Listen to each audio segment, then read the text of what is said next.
So dumating na yung ating order na isa pang ECC. Ito ay MPPT guys. So kailangan talaga natin pag may solar tayo, naka MPPT na, no? Kasi sayang yung harvest natin kung naka PMW pa lang tayo. Mahina kasi mag harvest yun. Itong MPPT talaga ang pinakamalakas. Ayan, oh.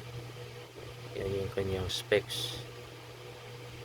So since na 12 volt system ng setup natin, so ang kinuha natin ay 60 ampere na 12 volts. Actually automatic siya mag-detect, no? So, wala ka nang alahanin. So dito sa max PV, mataas na din, no? 150 volts. Samantalang yung isa kong MPPT 100 volts lang ang kaya niya, no? So ito mataas na. Ayun, no?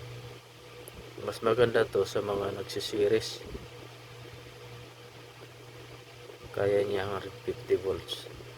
So max PV input, ito na, 720 watts lang sa 12 volts, di ba? So mahina talaga ang 12 volts. Ang 24 volts 1440. So mga kahit mga dalawang panel na 700 watts pwede na, series na, kaya parallel pwede na siguro. Tapos ayan, no, mataas na setup na to. Ayan, hindi ko na kaya ganito kataas itong max na 42 volts. So buksan muna natin para malaman natin kung ano yung nasa loob. So as usual, manual pa rin, user's manual. Tapos ayan yung ating controller. So maganda naman yung pagkagawa, no? Makapal naman yung kanyang case. So maganda din yung case na ganito guys, kasi aluminum. So ang init andito lahat sa gilid niya, no? Kumbaga itong buong case niya ginagamit na din siguro niya sa pagpalamig. So dito meron pa rin nakadikit, pareha lang doon sa una nating binasa. So mamaya buksan natin ito guys kung ano yung nasa loob. Ayan. So may isang fan siya dito.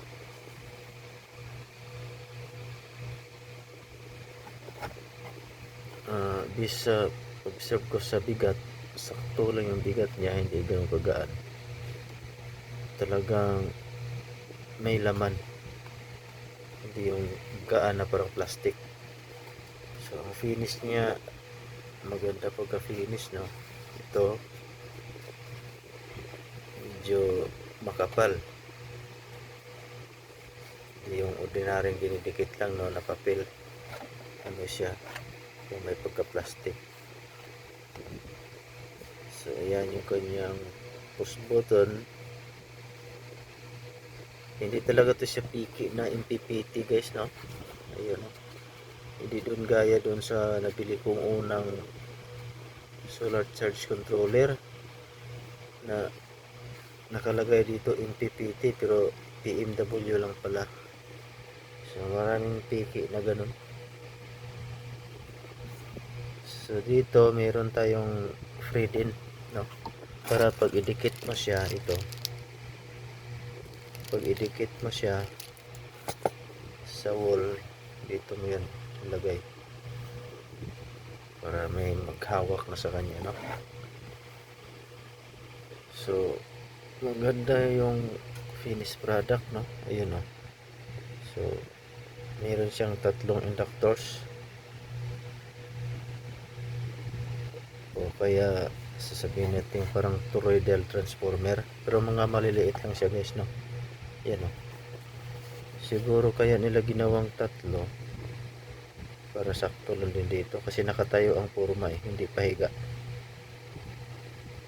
Yung isa ko kasi yung green, kung mapanood nyo, binuksan ko din, pahiga yung kanyang inductors, dalawa lang pero mas malaki dito, dalawa pero mas malaki, so, ibig sabihin mas maganda. Ayun. Dito naman tatlo pero mga maliliit, baka ano sinadya nila yan, no? So meron din ditong singawan ng init. So itong fan, palabas yung buga, no? Ayan, no?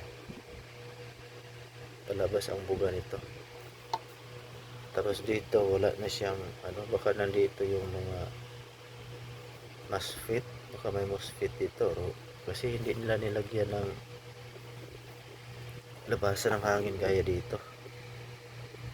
Ito lang siguro, kailangan dito lang siya para dadaan dito ang hangin, higupin naman palabas, tapos dadaan doon sa mga coil para lumalamig. Baka ganon ang pagkaintindi ko eh. So dito naman sa kanya mga terminal port, napansin ko guys, maliit. Ayan, maliit yung kanyang mga terminal port. Ang problema nito, pareha lahat, no? Yan hindi ko nagustuhan dito, pareha lahat ang liit. Ang size dapat itong PV, kahit ito lang yung size niya, maliit. Tapos pagdating naman sa battery, dapat nilakihan nila konti ito. Kahit pa sabihin natin dalawa, no? Maliit pa rin. So kailangan mo dito ng dalawa papunta sa battery kasi maliit siya. Baka iinit yan eh, lalo na kung 12 volts lang, iinit yan. Isa pa sa hindi ko nagustuhan dito, mayroong daanan yung butiki, no? Ayun, oh, malaki din yan, daanan ng butiki yan. So ang gagawin ko dyan, lagyan ko na lang siya ng foam na hindi mapasukan, kumbaga haharang dito. So yan, so nabili ko lang to ng 2,450 guys, no? Mas mura to kaysa doon sa green na nabili ko na Aoyang ang brand. Actually wala naman talaga siyang brand eh, kumbaga yung distributor lang siguro naglalagay ng brand doon. Kahit ito wala din, no? Pero ang distributor nito, ang seller is POMR. So ayan, wala siyang brand, pero meron din silang binibenta dito na pangalan dito, may pangalan na POMR. So para sa akin, saan ang mura, doon ako, kasi pareha lang naman yan. Isang maker lang kasi ito guys eh, kasi China, isang manufacturer lang, kaya wala na sila, hindi na sila naglalagay ng mga brand name kasi sila lang naman lahat, kumbaga gobyerno ang may-ari ng kanilang mga planta, mga pagawaan. So walang masisisi, si China lang. Okay, so buksan natin yung loob para makita. Ito na mga boss, no? Bubuksan na natin at tatanggalan natin yung 4 na screw. Meron pa pala dito sa harap. Buksan naman natin sa harap, tanggalin mo natin yun, dalawa, 6 pala lahat, no? Okay, tanggal na, dahan-dahan.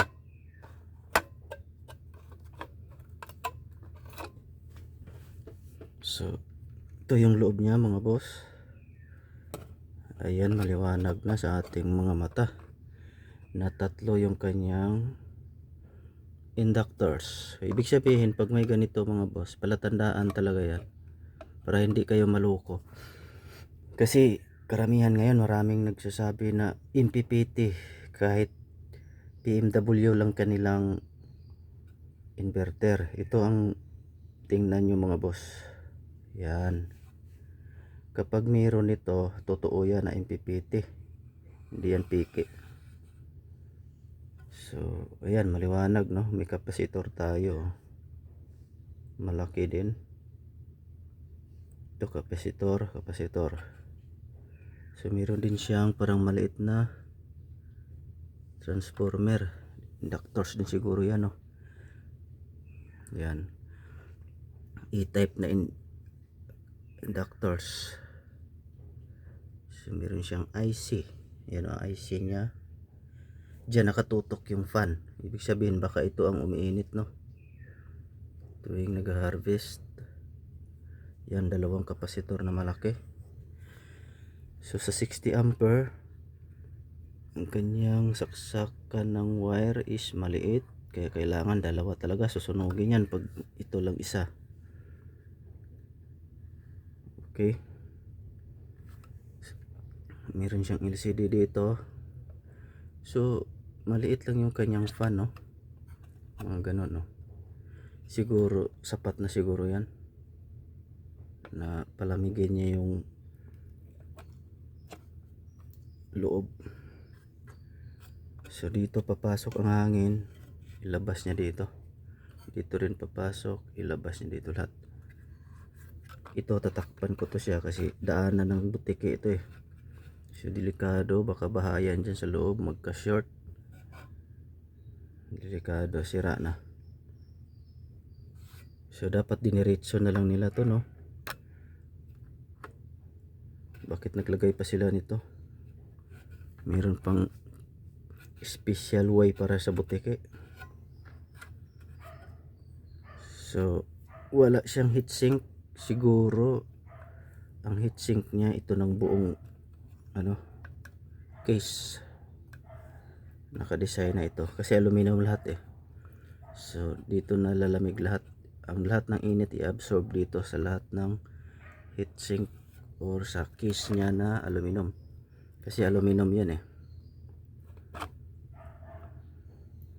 So yan, maliwanag na ito ay pure MPPT. Hindi siya yung nag-MPPT-han lang na pike. Ayun, no? Nasilip ko dito sa ilalim mga boss, mayroon pala siyang heatsink. Ayan, no? Flat lang na aluminum. Siguro dyan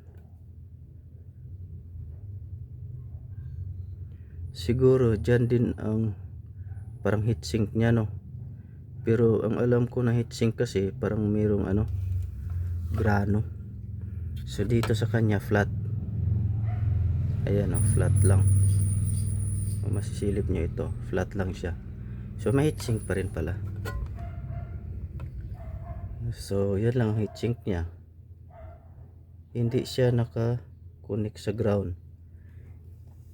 Hindi siya naka-connect dito sa case. Ibig sabihin bawal pala i-connect dyan, mamaya magka-ground eh.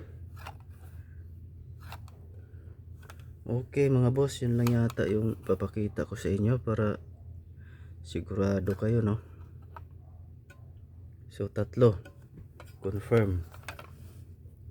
Tatlong mga maliliit na inductors, tinatawag natin na toroidal. Inductor siya na magnet yung pinapulutan niya. Hindi gaya doon sa toroidal transformer na bakal yung pinapulutan ng wire. Okay, yung windings na umiikot doon sa gitna, ito magnet